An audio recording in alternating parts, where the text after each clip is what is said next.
ভিডিঅ'লৈ আপোনালোকক স্বাগতম জনাইছোঁ। আজি নতুন ৰেচিপি এটা বনাম বুলি ভাবিছোঁ, তাকে আপোনালোকৰ লগত শ্বেয়াৰ কৰোঁ। চাবচোন মই কেনেকৈ বনাওঁ। প্ৰথমতে মই কলডিলা আৰু আলুখিনি বইল কৰি লৈছোঁ। বইল কৰা কলডিলখিনি মই সৰু সৰুকৈ কাটি লৈছোঁ।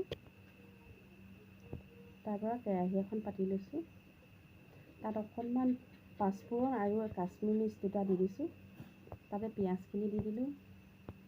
এইখিনি ভালদৰে লৰাই ল'লোঁ। ইয়াত এতিয়া আদা ৰচুন দি দিছোঁ।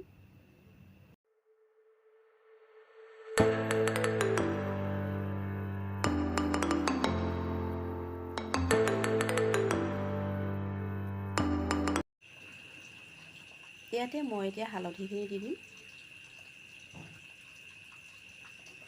এইখিনি ভালদৰে লৰাই লৈছোঁ।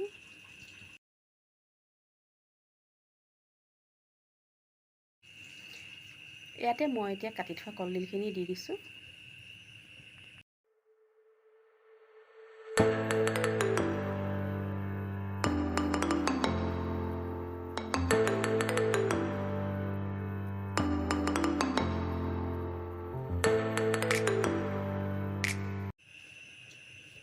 এতিয়া মই সোৱাদ অনুসৰি ইয়াত নিমখ দি দিছোঁ।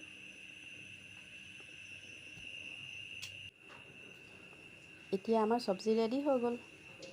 ভিডিঅ'টো চাই যদি ভাল পালে তেন্তে লাইক, কমেণ্ট, শ্বেয়াৰ আৰু চেনেলটো ছাবস্ক্ৰাইব কৰি দিব। ধন্যবাদ।